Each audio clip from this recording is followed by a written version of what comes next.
Hello guys, for today's video tayo ay gagawa ng insaladang dilis na may radish. Ayan, nakatikim na ba kayo ng ganito? Una natin gagawin is ipiprito natin ang ating dilis and of course, ayan, wag natin hahayaang masunog dahil ito ay papait. Sobrang dali nga palang gawin itong ating recipe for today's video kasi 4 na sangkap lang ang ating kailangan dito.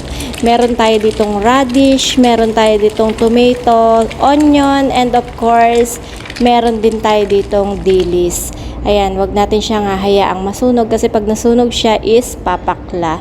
Nilagyan ko rin pala siya rito ng ating sili. Ayan, yung mga hiwa ng ating radish is ganyan lang. Hiwa ng ating kamatis is maninipis lang din. And of course, meron din tayo ditong sibuyas and sili. Then, nilagyan ko siya ng paminta and of course, ang nilagay ko dyan is lemon. Or it's up to you kung ang ilalagay nyo is vinegar. Pero mas yummy talaga ang vinegar dito.